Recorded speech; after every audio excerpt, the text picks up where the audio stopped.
she won't come over because the other two are scared of me, and so she's like, "Oh, am I supposed to be afraid of you?" So, and then there's Louise back here. And this is noisy here, but this is one of those things that's attached to the ditch. This is what our flood irrigation is hooked up to. Now, this is on the street over from my house, but someone right now must be irrigating because this thing is open. The water is pouring down over there, and then gravity takes it through a tube.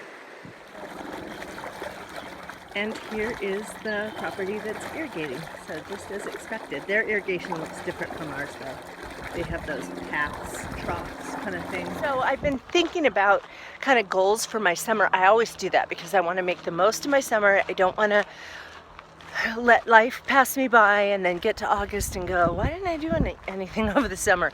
So I kind of made a list of some things that I want to do this summer. I'm going to finish up the organizing projects for the organizing challenge that I was supposed to finish in April. Got a little sidetracked there.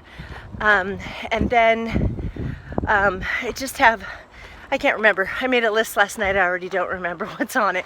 But I have some things that like I have a couple books on there that I want to read. This summer though is different from others, because normally I would be thinking I have to make the most of this summer because then I have a whole school year before I have a break again. But actually, I only have one semester after this, so I sort of feel like I still want to make the most of my summer. But, anything I don't finish in the summer, I have another long summer, like summer for the rest of my life coming after the fall semester, so I'm super excited about that. My dinner tonight is out of the Plant Pure Nation cookbook, and this is something I have not made before. It's called the Caribbean Quinoa Bowl. Look at that, doesn't that look yummy?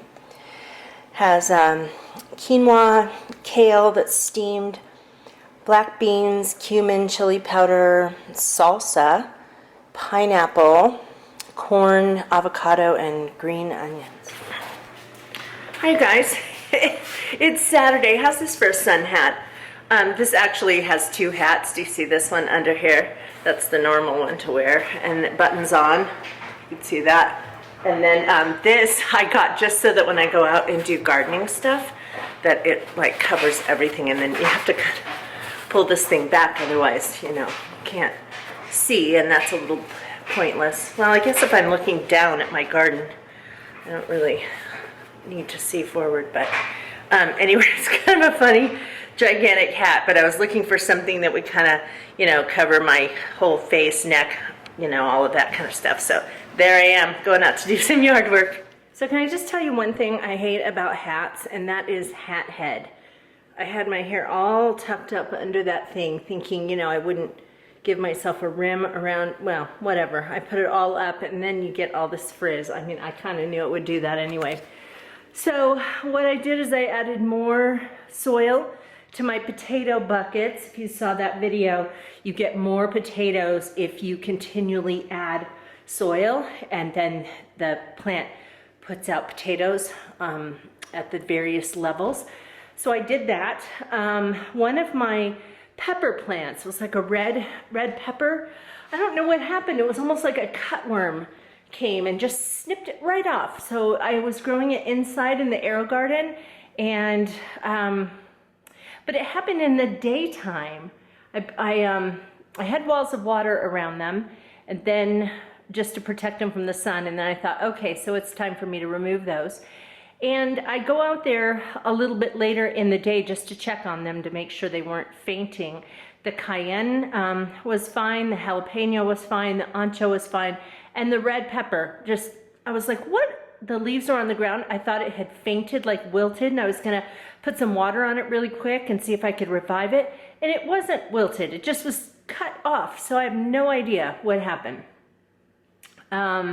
So I went out and I planted a couple more red pepper seeds. And then I planted a cutting garden, which is just seeds for this thing.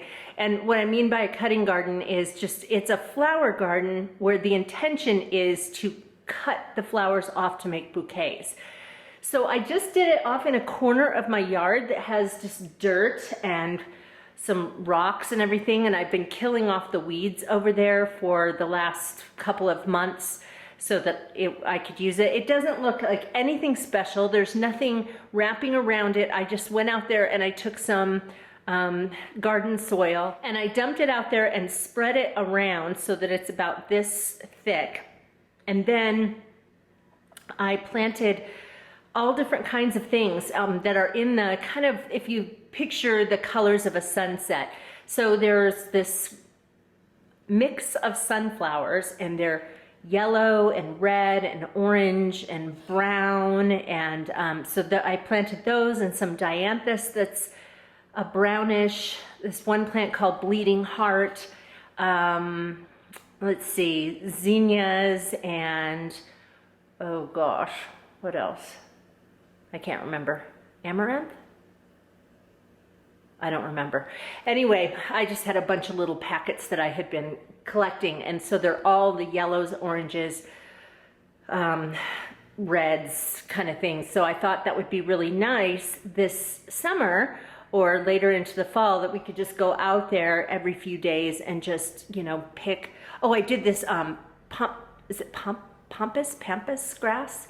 So yeah, anyway, I just thought, you know, every few days we could go out there and just cut a bouquet of flowers. So I've never done that before. If it does pretty well, I'll probably spread out and do it in more of that corner. I just did one little area just to see if it would work, if it would take, or if I need to actually make a full-on garden and till up all the soil. I was just hoping not to do that. I was just hoping to put some soft soil on top, and then hoping that by watering it, the soil underneath, which is pretty packed down from never having anything growing there.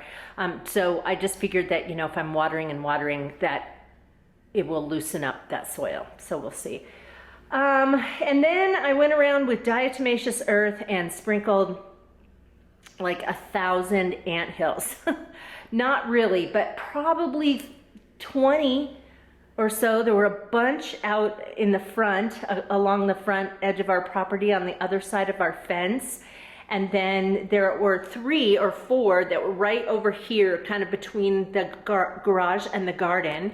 Those were the ones that really bugged me. And then along the back fence, there was one by the garden I was putting in, and then 2 others along the back fence. One's a pretty significant colony. So, you know, I figure, I don't know, one time I had a gardener, I was telling her about how I was having fits because there were ants in my garden. She goes, well, are they hurting anything? Well, these actually were. They were getting into my zucchini blossoms. They were hanging around right inside the flowers, and ants will often hang around where aphids are, because aphids will put off this kind of sweet, I guess they're, I don't know, the insect equivalent of pee or whatever is kind of this sweet fluid, and so ants hang around them. But my zucchini did not have aphids. It was the ants were actually in there, like it was, like they were the ones that were interested in the pollen, and my zucchini didn't do very well. So anyway, I guess the reason why I'm getting rid of all these is I just don't want them to take over, and also I'm thinking that along the back fence, I'm gonna kind of slowly go at it and see if I can get some things to grow back there. We have such an issue with gophers that I don't know if anything I plant back there is just gonna get, if the roots are just gonna get eaten. I don't know. So, but you know what? I will tell you, Mary she has clued into the gophers. She hangs out by their holes and just lays down, and then she'll stick her arm in, you know, have I told you this? She'll stick her arm in, and she never gets anything, but they have moved. They've stopped making as many holes along the back fence, and then they moved to the front. She was hanging around along the front, and then now now we're finding holes on the side. So I think they're getting the picture that there is a potentially deadly creature hanging out, and so I'm hoping they will eventually just go away from our property fat chance, right? But I'm hoping so. And you know what? I will have to say that Mary has been so good. She stays in our yard. She patrols the yard, but she stays in it. So I let her go out pretty much all day, only when I'm home. And then even if I'm gonna run up to the store for 10 minutes, she comes inside. I just don't let her be outside unattended. Chad is really funny. He's just a baby, and he always wants to come back in. Yesterday though, I put him outside and I did not let him in. He cried for an hour before he finally shut up and laid on the furniture and just took a nap. He's been really naughty. He attacks Mary. He just wants to play. You can tell that he's just being a kitten and he's full of energy, and she doesn't want to play because she's, 4.5 years old and she's an old fart. And so she doesn't want to play, and he does. And so he's just been terrorizing her. And so we're constantly yelling at him. So I figured, you know what? I need to wear that cat out. So I kicked him outside, and I kept him outside all day long. So I think he came back in at like 6 or something. And anyway, he was sacked out last night. He was so tired, so it was perfect. And he's also been waking us up in the middle of the night, like, come on, we're done sleeping now, get up. And so he was sacked out all night, so it was really good. And so I think he's inside right now. He was outside earlier, but I need to go find him and put him out again just to get him tired. So, okay, there. I haven't been vlogging for so long that I have so much to tell you about. So there you go. Hey, you guys, it's Sunday. It's warm out today, 92. This past week we were only getting into the upper 60s, and then, we've had warmer days than that, but then today it jumped up. So yeah, anyway, but here's one thing we're finding out living where we do, that I'm so used to Phoenix where the temperatures at night don't cool off very much, so it gets to be 116 during the day and cools down to a nice 98 at night. But here, because there's so little pavement in this area where I live, and just a lot of grass and desert and stuff like that, it cools down literally, I'm not exaggerating, 40 to 45 degrees cooler at night than in the day. It was nuts. A few weeks ago, well, I guess this is probably a month ago, it did get up to 93 one day, and then the next morning it was 48. So anyway, I went to church this morning, sang, and my husband filmed one part, so I thought I would share it with you guys.